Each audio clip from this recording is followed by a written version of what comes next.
There are a lot of quite understandable fears about what artificial intelligence, or AI as it's referred to all over the place, could end up doing to music.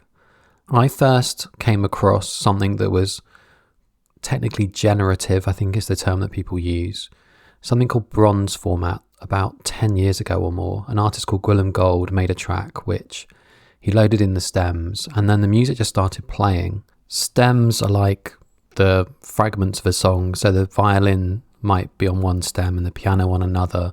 So a stem is, like in the industry, something people talk about a lot. So to make a remix, you often need the isolated vocal stem, and maybe the drums, and maybe just like the cymbal, or maybe just the bass. So hopefully that makes sense of what a stem is. With the bronze format, it would take those stems and it would do some magic. Then it would just start composing. The production would change, the mix would change.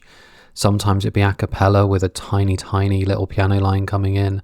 And I was fascinated by it. And I think I wrote a column at the time for the Sunday Times, and I was really just kind of blown away by the possibility of it. But there's lots and lots of other things happening with artificial intelligence and music and all the different data points that can feed in. And over the last year or so, I've been pretty blown away by something called Endel. It's a app which generates music in real time. So by generate, I mean it's taking data around the weather, around how fast you're walking, and adding that to its composition of strings and pianos and textures. It's mostly textures that you really get from it.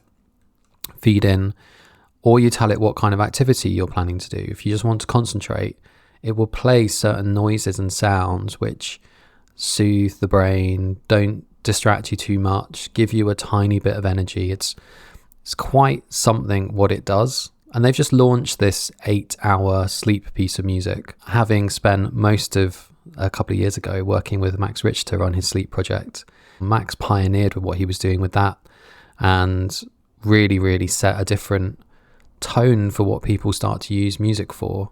And I say use music because it's about function. And I think I've always used music in a kind of functional sense, but never really thought about it like that. So soundtracking a bad mood, soundtracking misery, soundtracking like needing energy to get to school in the morning, soundtracking all these different things where music becomes both backdrop and forefront to the experience. But I think that's possibly overthinking, and this is a podcast for overthinking what music does and how it impacts us. So I was really fascinated by the idea that they've worked on this big sleep piece, but also just really about how the app works, how James Blake fed them sounds and music, and it creates James Blake stuff in real time, how Grimes has done something similar and Miguel. And how potentially what they're working on is not necessarily a rival to music. I feel like what they've created is something which is going to give the chill out versions of big songs. And they talk about an EDM track they've been reworking, how they can essentially use the technology they've built to do all sorts of different things. And what they're using it for at the moment is possibly just the start. Oleg, when I looked him up, he's like worked in video games and was a journalist for a bit. Dimitri's released a whole bunch of records on Fat Cat and Deutsche Grammophon, and I found a really nice review of one of his records on Drowning Sound. So I'll link all that in the bio. There's also a link for a 3-month trial of Endel, which they've kindly given us.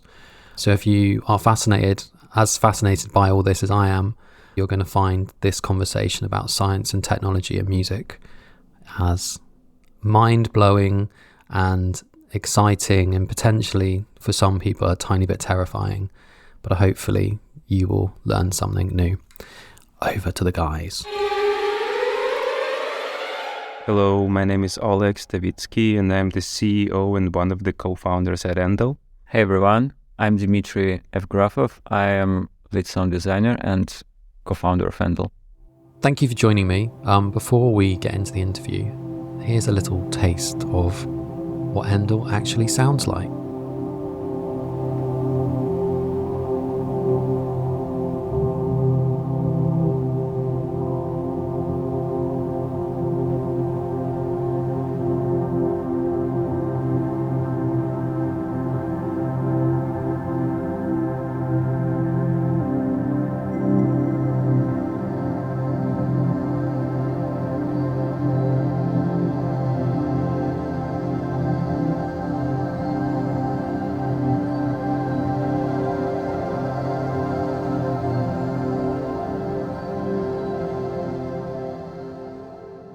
So in an interview with Apple, you talked about people self-medicating with sound. Can you expand on what you mean by that? What I meant by that is the rise of the so-called functional sound or functional music market, right? Like, is if you look at top 10 most popular, most consumed playlists on any streaming platform, be it Spotify, YouTube, Apple Music, Amazon Music, at least 3 or 4 of those playlists are going to be what we call functional, meaning, you'll find a relaxation, a sleep, a concentration, a study playlist there probably. And what this tells us is that, the world outside is crazy, obviously, and it's getting crazier by the minute. And people are just turning to sound, to feel better. And it's obvious why, right? Like, because sound is very powerful and it's the easiest way to control your environment. So naturally, people are using sound and music to feel better or feel different, right? Like to get into a certain what we call cognitive state, be more alert, be more focused, sleep better, relax better, things like this. So that's what I meant by self-medicating with sound, meaning, people are turning to sound to feel different or feel better. My first introduction to the company, I was playing around with the app a little while ago. And that thing where your cookies then kind of know you visited that website, you start to see ads. One of the first ads I saw was about, I think it's something like, this is give your brain an orgasm. Is that one of your ads? It's such a powerful idea that sound can be that powerful. Oh my God, like you wouldn't believe like the amount of hours I would say we've spent kind of debating whether we should run these ads. Because obviously, because there's this natural kind of clash between product people and brand people on our team and the people who are responsible for growth. And obviously they tend to run ads that just, grab you by the neck and just kind of drag you into a product. So yeah, they came up with this brain orgasm kind of phrase and it kind of stuck. Yeah. I think it'd be good for us to properly get behind some of the science. So you touched on one of my first questions that I was really curious in. The difference between music and sound. You've referenced sound a couple of times. In some of the interviews I read, you talk about soundscapes. Do you think that Endel is sound or music, or is it some sort of hybrid of both? Well, we treat it as sound and we as opposed to music, and I think there is a more of a narrative aspect to it rather than like technical or definition of music or sound. Obviously, it's closer to music than to sound because it's organized and it's tonal and it follows musical rules. But we say it and we present it and treat it as a sound because we do not want you to, or any user to put the same amount of attention and treat it as music. And we want the user to make it a background thing. We want the user to make a thing that just is on and it works by itself, and you do not follow the structure of the sound. You don't follow the it's a good melody, it's a good chorus progression or whatnot. We treat it as a way of tweaking and elevating your cognitive state by sonic medium and not as an entertainment tool.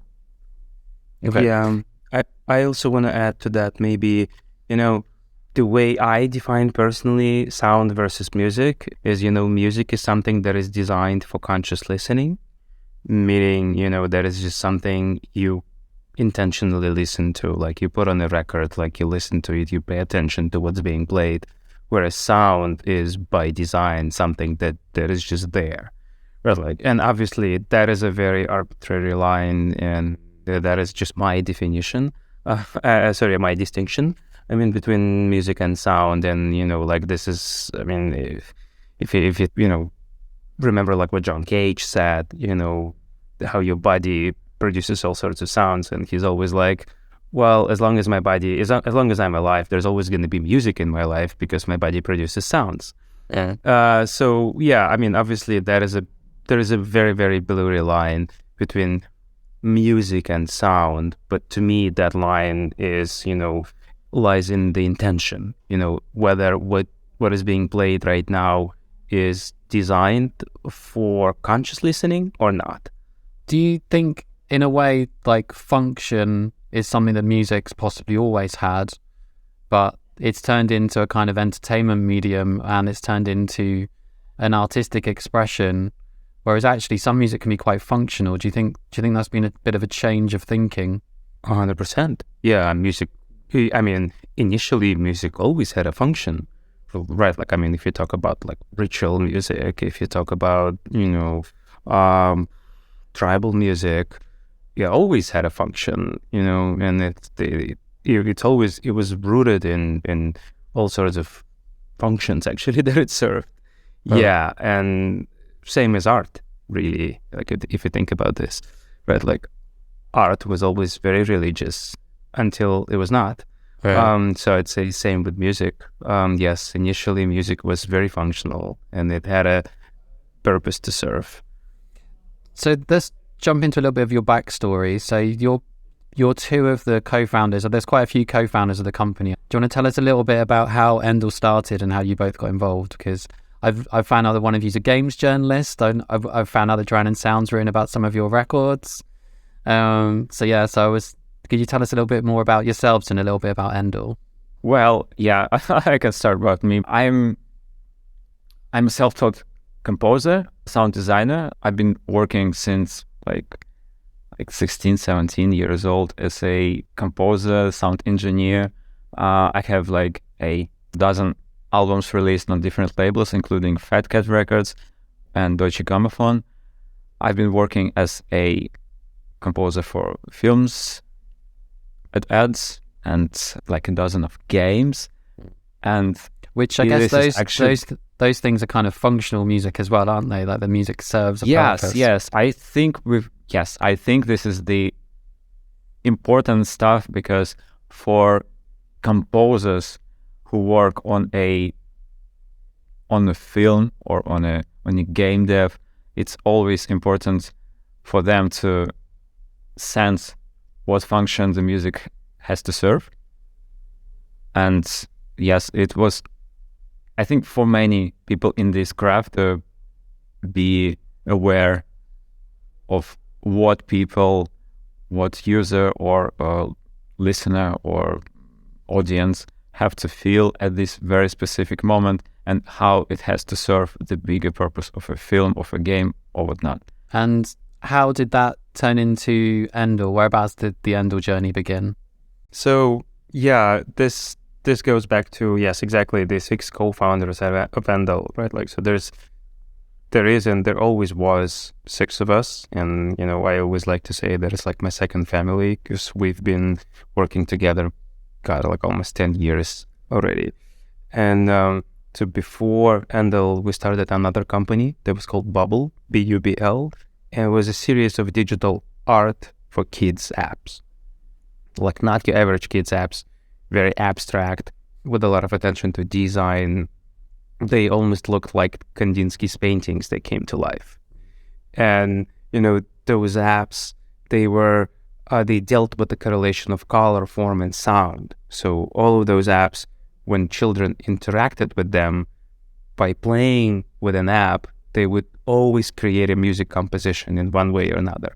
Like, that was not the purpose, but music was always generative in those apps, or interactive at least.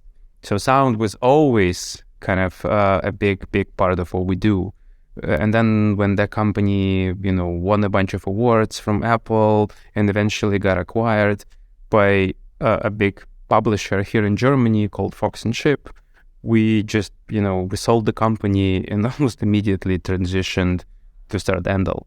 So it was kind of a very, very natural kind of evolution of what we do, and sound was always a big part of what we do, except this time it was actually me and Dima. Like, we started, while the four others were kind of wrapping another project, we started talking about this idea for Endel, about this idea for creating an app or a technology that would generate soundscapes to help people, focus, relax, and sleep. And we started talking to, a neuroscientist, or a physicist, actually, a Russian physicist, who wrote a book called The Physics and Anatomy of Music.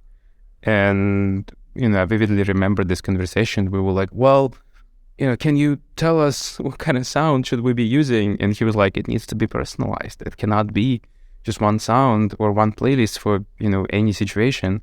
And we were like, oh, I guess we're going to have to build an AI. Yeah, it's very important that we initially started thinking about creating the functional sound for large spaces like co-working spaces and cafes. And we thought that it will be easy. But so like said, we quickly realized that it has to be personalized. And had you both been listening to things like pink noise and brown noise and green noise and those like sound generators you have for sleep or anything? Was that part of the inspiration? Or I was always listening to a lot of Brian Eno. A lot of Brian Eno. I will always work to Brian Eno. And, I like to joke that, because I listen to music on vinyl and I just got tired of kind of turning the record because, when you put the record on, it's only, 20, 30 minutes one side. And it the moment you get into this flow state, then it's over and then you have to stand up, turn the record. And I was listening to a lot of discrete music and obviously music for airports. And so there was a lot of that. There was, we also recently actually got approached by a guy who created the Buddha machine. Remember the Buddha machine? Yeah, I had one of those for Christmas one year. Yeah, and he just dropped us an email. He's like, I'm a big fan. We're like, what are you talking about? We're huge fans. So that was also a big inspiration. And we, at some point, kind of referred to Endel as, the next generation Buddha machine. So when I was reading a few things about the company, and in your manifesto as well, you talk about technology. Do you feel like this is a way that, almost like a judo move of technology using technology against itself? The idea that the energy can be from technology that's playing with our brains, and the need for what Endel's creating. Do you think it's a technological response to technology? Yeah, I thought about that question a lot. I don't think it's just the technology. I think it's just evolution in general. Not necessarily biological evolution, but we evolve as a society naturally. Tech obviously plays a huge part in, kind of in the crisis that we're kind of going through as a society. The crisis of attention, the mental health crisis, definitely, the anxiety crisis, sleep pandemic, all of that. So, it is, I would say, it's not tech. This crisis, I would say, it's not tech. It's not caused by the technology, but it's definitely driven by technology. That's my take on it. Jim, what do you think? I think that, without being too much of a prophet of a functional music, as I said earlier, I saw it great potential, the functional music, and I was always drawn by the fact that I come back to the game development, for example, because for decades, I guess, there was a concept that the sound has to follow what the character is doing, and the technology right now enables us to do the same thing and to get enough data, get enough inputs to feed it into the real-time musical engine to adapt the sound and make like an ultimate soundscape to your life. So it's something that is finally happening, and that's super cool. Because I think one of the things I found interesting about using it, so it's beautiful and quite chill kind of music a lot of the time, but not always.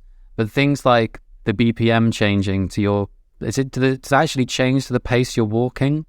It sort of uses the stepometer to figure out like what rhythm to play it at. It does. Yes. One of many.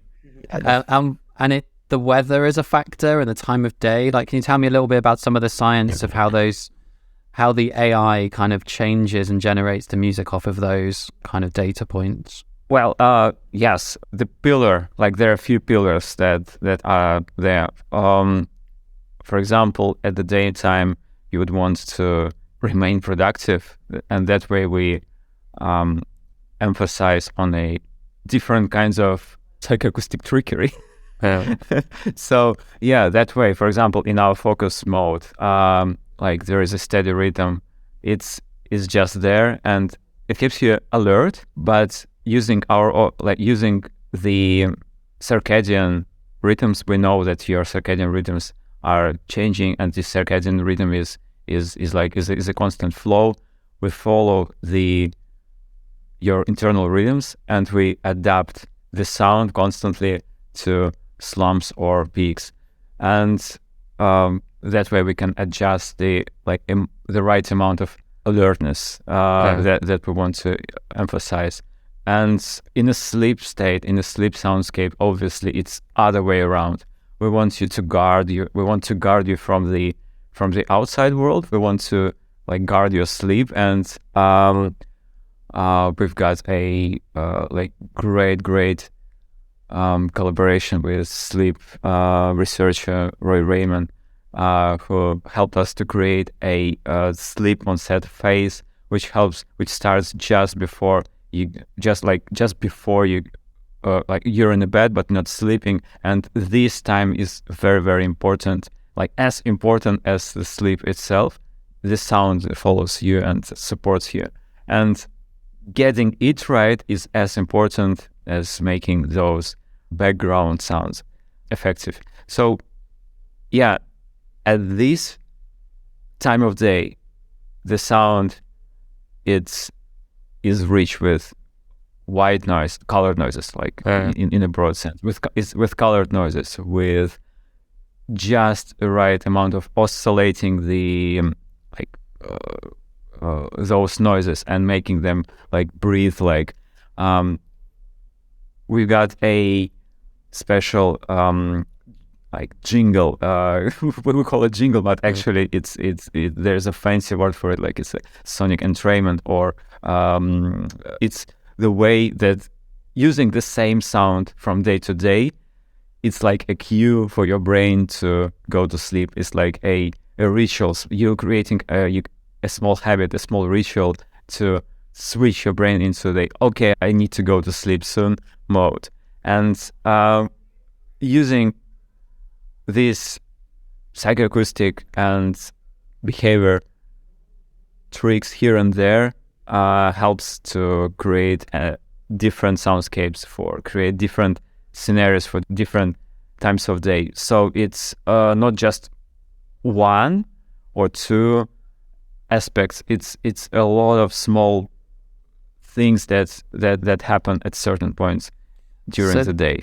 So that sound before you go to bed, is that kind of like an earworm but in reverse? So it's like a sound that makes you feel like, obviously it's doing other things, but the habit of hearing it, knowing that's the sound to go to sleep to, is that kind of what you were saying? It's almost like a Pavlovian reflex. You know what I mean? Yeah. Yeah, it kind of trains your brain into kind of switching into this prepare for bed mode. Yes, and another thing is that we do not it's very important to say that we do not track the sleep phases because like after doing a lot of research in this direction, we realized that we cannot assume at which sleep state you're in accurately enough, and actually we can, like, there is a possibility to do more harm than good. So we do our best to create sort of a universal soundscape that uses sound masking. There is like a fancy word for it called broadband sound administration. Yes, and it's like it's and doing our best to keep your sleep as even as possible from the sonic point of view, and not trying to predict what we can predict. When I've tried it, it's sort of like putting up a mosquito net. The sound kind of just creates this little tent around you of sound. I guess my brain's quite visual when I'm thinking about it, but that I woke up in the middle of the night and it was like there was a consistent sound, which meant I wouldn't hear traffic and I wouldn't hear like someone shouting in the street. So it's sort of like it creates this little field around you. So exactly, as we're talking about sleep, you've got a project which by the time this podcast runs will be live with Amazon, which is an 8-hour piece of music. Could you tell me a little bit more about what this project is? Yeah, I mean, I think it's frankly a precedent-setting deal, because this is the first time a major streaming service commissioned, a generative AI company to generate a whole playlist for them, and they're not, even hiding the fact that it's AI generated. In fact, they're getting behind this in a big way. So this playlist not only will be generated entirely by Endel using our, proprietary technology, it's going to be branded with Endel. So you'll see a lot of tracks there, and all of those tracks are going to be by us, Endel, which is very interesting because, I think it speaks to that approach that we've kind of always been talking to, that Endel is built at the intersection of art, technology, and science. So they see us an expert not only in generative music, but also in the neuroscience of sound. So they see us as experts in, the sounds that help people fall asleep. So what's happening here is, yes, we have literally generated this whole sleep process that Jimmy just mentioned, that is kind of divided into phases, which is, if you look about kind of the sleep science, right? Like your sleep session, each and every sleep session is divided into several phases. There's the so-called wind down phase when you're not in bed, like you're brushing your teeth or whatever you're doing before you're actually in bed. That section is when your body's so-called parasympathetic nervous system is supposed to be activated. And that means that, like your blood pressure is going down, your muscles are relaxed, and in general, your body is kind of preparing itself for when it's about to go to sleep. Then you're in bed, but you're not asleep just yet. This is when the so-called sleep onset phase begins. And it's just characterized, like the quality of your sleep onset basically is characterized by how fast you can fall asleep. Then there's the sleep session itself, and then there's the wake-up phase. So what we've done is basically we've generated a soundscape, like a whole soundscape that kind of guides you with like soundtracks, all of these phases. And this is because this is exactly what's happening on our app. But then we've kind of tried to mimic that very same experience on Amazon Music by generating hours and hours and hours of sound that can walk you through all of these phases. And this is going to be published in the form of a playlist. And we then had to literally, export several hours of sound and then cut it into tracks. So in theory, like Endel's like a band, and in your band you've got scientists instead of drummers, and you've made an album that's going to run on Amazon. Is that kind of how it works? Exactly. We've made an 8-hour long album.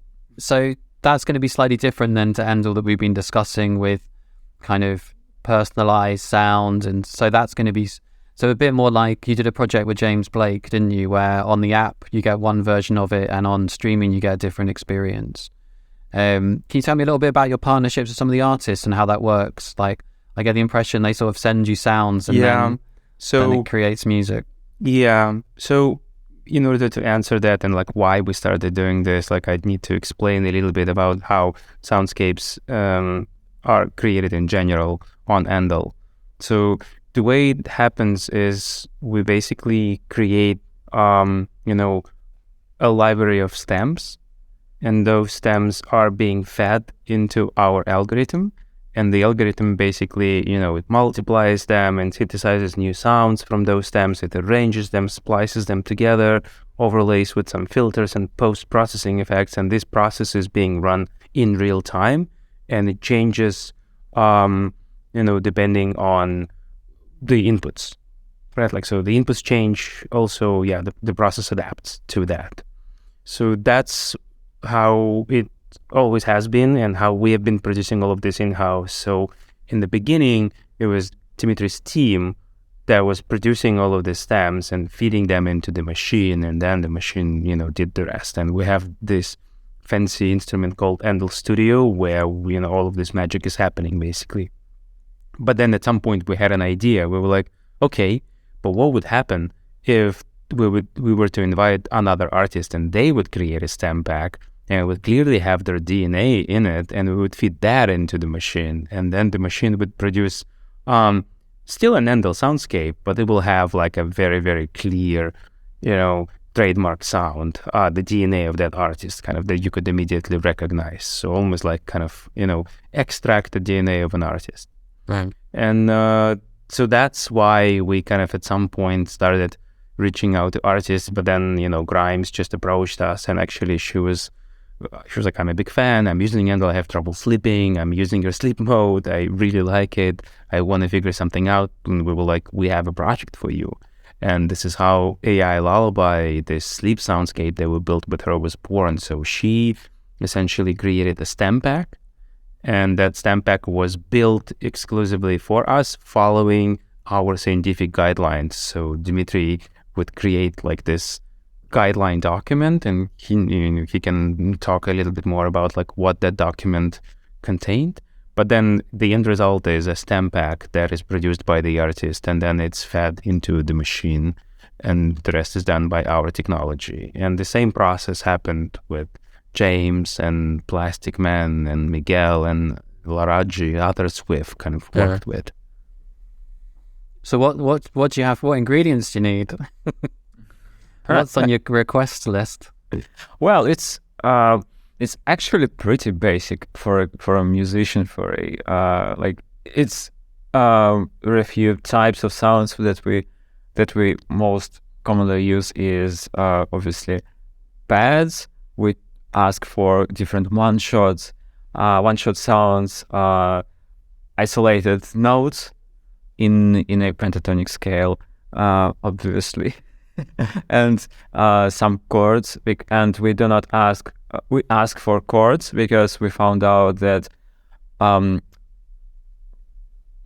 more often than not, the signature style of an artist is in the chord voicings. So we ask for chords in the way they play it. So it's something that is coherent to each one of the artist's style. And yes, that's actually a big part of balancing between asking for small pieces of sounds, but not small enough so the DNA of an artist get lost.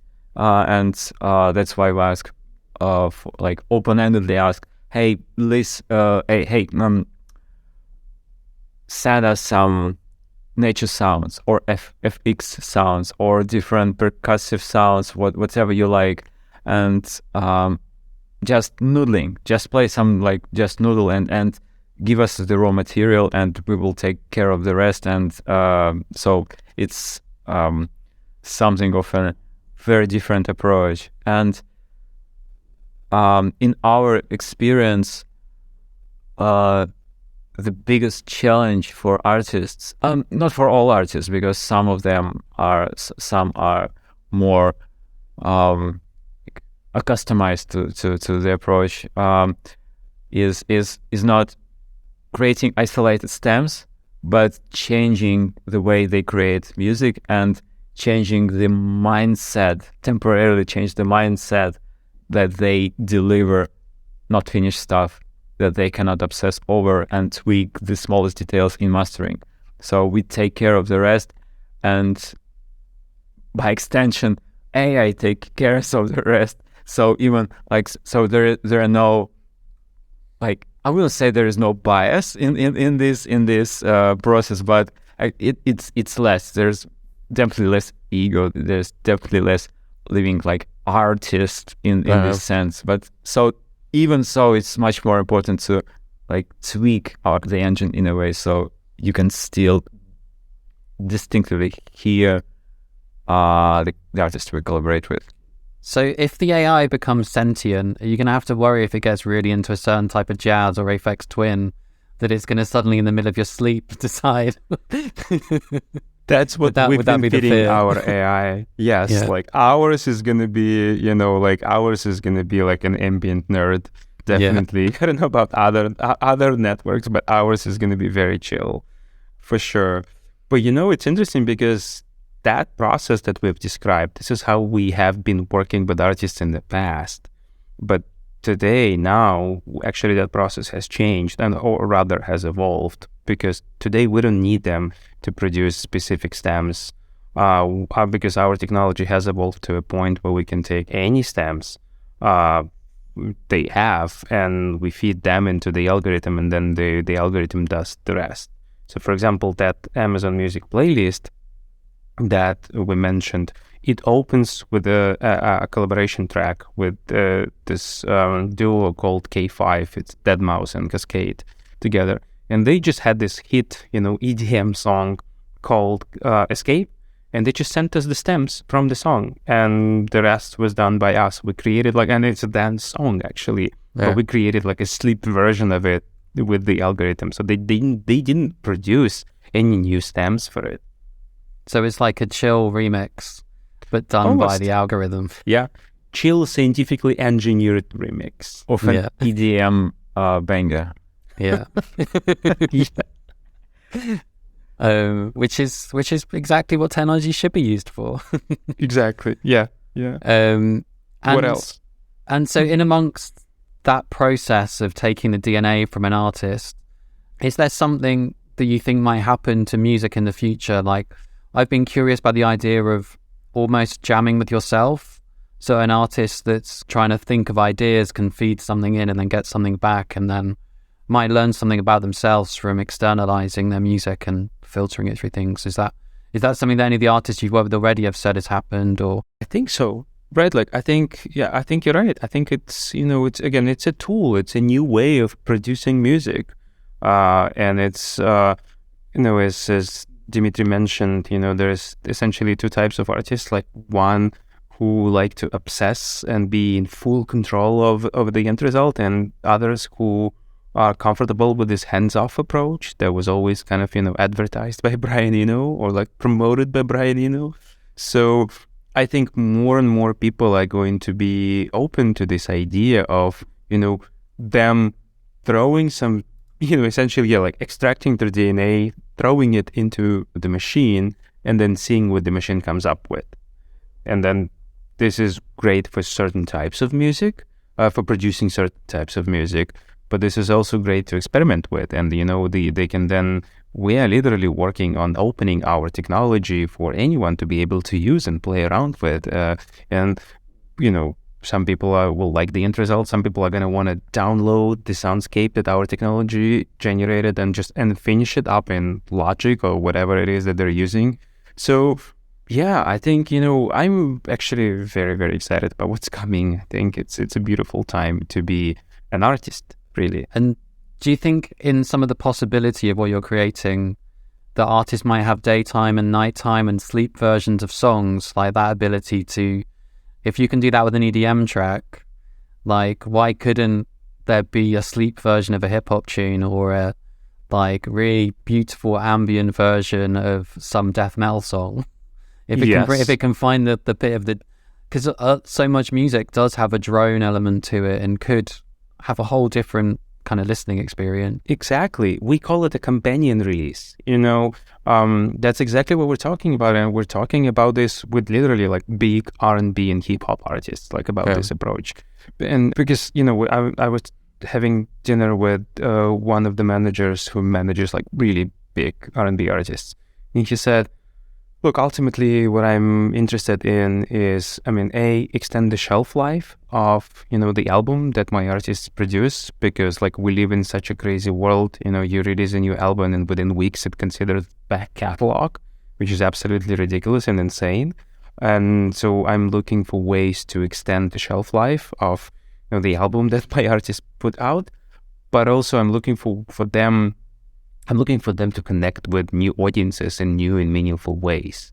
And my response to that was, well, yeah, you're working on a new album. Send us the stamps from this album, and we'll come back with a companion, functional, sleep or focus version of that album. And you can use it as a part of a rollout strategy, right? Like you release the album, and then a couple weeks later, you release, a sleep version of that album. And you listen to the album when we actually consciously want to listen to that music, but then you can fall asleep to that music now, to a functional version of that music. And yeah, my dream is this is where it's all going, when almost every album out there is going to have almost like a functional B-side to it. That's a really interesting way of thinking about it. So which other bits of information for you would be useful to have to create? So for instance, would we reach a point where someone might type in a prompt saying, I need to write 50 emails, get me something that's going to have the rhythm for my typing speed? Or would you be able to have something say that, I don't know, someone's about to do a 20-minute cooking recipe and they want a piece of music that's going to last and keep them uplifted, but they're going to put in, I only had 3 hours sleep last night, so it needs to be more energy to it. Is that the kind of thing where you can see the technology going? Eventually, yes. Yeah, potentially. Yes. We would need to, in order for it to be really personalized, right? Like we'd need to, it's not enough to understand that they're, about to write like 10 emails. Like what we really need to understand is like what Timo was talking about, like their so-called master circadian graph, like if their energy is going up or down. So we would need to understand also, their heart rate, their sex, their age, how much sleep did they get today. All of this information goes into the algorithm ultimately. Yeah, but it could be a prompt where I'm like, hey, I'm tired and I need to crunch through 10 emails. Please help. Yeah. Send help. Is there anything else in the pipeline that with other technology you've been excited by? Like just obviously you've got the audio side of things, and is there anything else with AI where you've been like, whoa, this, if we could join this to what we're doing, you could essentially create a video game, or you could create a metaverse, or you could create, is there anything where you've been kind of excited? Because obviously the visuals within the app are really beautiful, and like that gives a dimension, but I can imagine there must be other things where you're looking at if you could join these two things together, or is it all proprietary, can't talk about it yet? Do you have any? It depends on what we can speak about. Yes, we have a lot in the pipeline, and like there's a lot of exciting stuff that's gonna happen. It was more of a theoretical question than a direct one, but it's okay. Yeah, in general, obviously, like text to sound is interesting. Also, just like what's happening with, the visual arts right now with like DALL-E and Midjourney and Stable, it's just absolutely mind-blowing. And maybe we use it at some point, I would say. Right, like, so all of these things combined could result in new products, really. But that's not necessarily what we're working on at this point. Like, we're working on something else.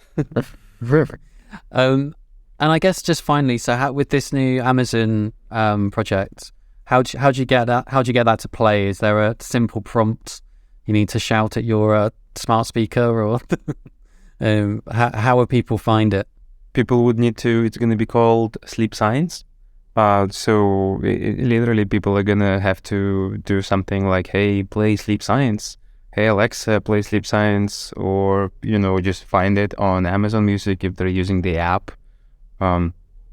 Something like this. And is there anything else about Endel that we've not touched upon or covered? I feel like we've covered most things. Is there any of the, there's a lot of complex science in amongst there. Is there anywhere, like you've got some resources on your website, haven't you, to kind of if people want to know a bit more about the science? Yeah, I mean, there is our Discord actually that we encourage people to join, because there's just a lot going on there, and we're very open, and we're carefully listening to our users and our community.